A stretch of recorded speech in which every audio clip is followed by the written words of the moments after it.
Now we move on to the second framing presentation from Joanne Bayer, which is mainly about risk and resilience issues. Okay. Thank you very much. And as an IIASA old-timer, I'm really privileged to welcome back many past colleagues and also guests. I'll be continuing the theme of Shonali Pachari, talking about multiple dimensions of poverty with my focus on poverty and disaster risk management. We know that disasters disproportionately burden the poor. Losses as a percentage of income are far higher in the low-income countries, and the situation is even worse with respect to fatalities, where it's shocking that 95% of the deaths from disasters occur in the developing countries. Now, we know that from the recent IPCC SREX report that climate change is having an effect on these losses in with respect to some hazards in some regions, and certainly the expectation is that climate change will contribute quite significantly in the future. I should also point out that it's often the poorest of the poor in these countries that suffer the most. And as Tom Schelling brought our attention to yesterday, often these burdens are not so evident in the statistics because they are have such low earnings. The only good news about this picture is that we do see from the high-income countries that you can significantly reduce these losses. And there are potentially large benefits also in the developing countries. A study that IIASA has recently done reviewing 13 benefit cost analyses, ranging all the way from planting mango trees to protect against tsunamis, to some work that we've done of raising mud houses in Uttar Pradesh onto a plinth, show also a very wide range of returns. But we can roughly say they average somewhere around 1 to 4, the benefit-cost ratio. But despite the high benefits that we can see from risk reduction in the developing world, still an estimated 98% of international disaster assistance still goes to after-the-event humanitarian aid. Now, the message here is rather clear, but there may be actually another message, and that concerns those losses, especially to the poor, that we cannot or we do not cost-effectively reduce.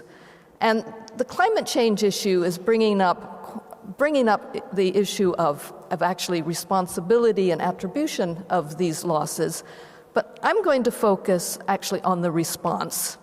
And according to the World Bank, the humanitarian effort today is too often, too little, and too late. Now, this has motivated a article that we did in 2005 in Science titled Refocusing Disaster Aid, where we asked, should donors consider switching priority from post-disaster aid to supporting pre-disaster insurance and other financial instruments. Now, since this time, IIASA scientists, together with partners, for example, the Red Cross, the World Bank, reinsurance companies, have been working to provide some insights on this question. And we focused on two issues. One is, are actually financial instruments needed by the poor? Because we should keep in mind they're costly. How do households, farmers, and governments actually cope or respond to these disasters? And if they are needed, can these instruments provide affordable safety risks? Now, turning to the first question and turning our attention to the risks that farmers, particularly subsistence farmers, are facing with regards to extreme weather, a survey that we did in Uttar Pradesh asked actually how do farmers cope with drought and flood losses. And I asked you to turn your attention, focus on the first three responses: borrowing from money lenders, selling fungible assets, often the animals, and taking children out of school. And these are exactly the coping strategies that can trap farmers in poverty. Note also the small role that taking outside aid or assistance plays. And you may be asking, well, why don't governments step up to the plate here and provide more assistance after disasters?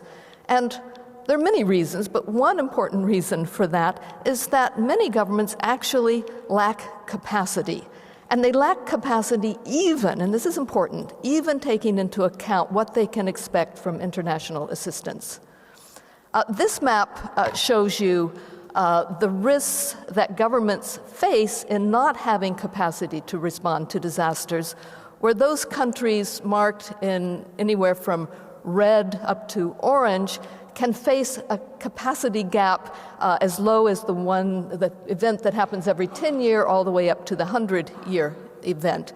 And this is based on a risk-based catastrophe model, simulation model that IIASA has done, taking into account the hazards countries are facing, the exposure, the vulnerability, as well as looking at the fiscal health of governments. Now, recognizing this risk, one donor organization, namely the World Food Program, did something rather innovative after the 2006 drought in Ethiopia, and they actually purchased a weather derivative that would protect the government against a financial gap with regard to drought risks. Now, a weather derivative is very like insurance, except that the payouts are based, in this case, on a rainfall index.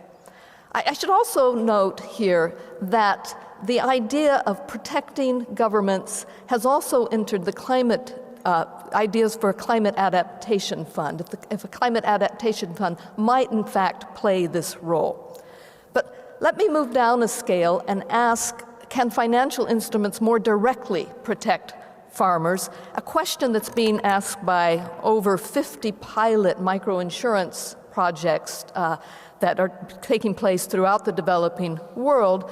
And one such program is the Harita drought microinsurance project in northern Ethiopia, where IIASA scientists have played some role. And here again, payouts are based on a rainfall index, which to economists in the room, we should point out, actually greatly reduces moral hazard and also transaction costs. And most importantly, and most uniquely, farmers can pay premium with off-season work to reduce drought risks. Now, proponents of this system and the others say that it has advantages both to donors by leveraging tight aid budgets and actually reducing losses in the long-term need for assistance, and to farmers, of course, by providing timely and reliable safety net. So, is this a silver bullet? Can these kinds of financial, and I must say donor-based financial instruments actually provide reliable security and social protection to the estimated 1.3 billion farmers facing weather risks? Well, there are no silver bullets. In fact, most of these programs have had great difficulties in scaling up, and the weather derivative I talked to you earlier has actually not been renewed. And looking at the successes and the failures, a picture is emerging, and this returns me back to Shonali Pachari's framing on the multiple dimensions, that in actual fact it's very, very important to integrate these instruments, which do have promise, but to integrate these instruments into the multiple policy domains. And I just give you three quick examples. First off, many of these systems really do not have sufficient capital backup. And so capital is extremely important. And actually, one of our participants in our Young Scientist Summer program showed how if you would pool these systems across Ethiopia, you would greatly reduce the capital requirements.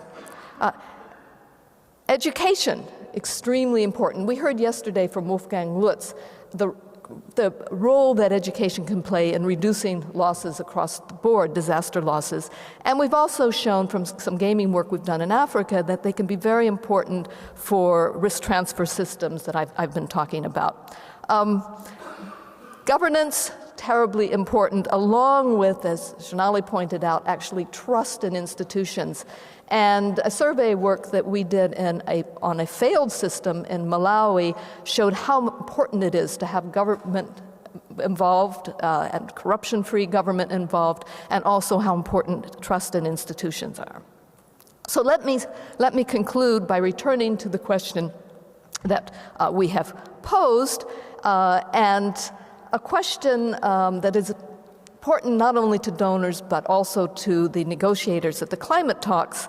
And the message that we, along with our partners, are taking to Doha is, yes, these instruments can have a great deal of promise also for an adaptation regime, but it's, and here I return to, I think, to Jill Yeager's really great summary of yesterday's session, of the importance of not taking marginal steps, but thinking very, very deeply about how we can make transformative changes in the whole system.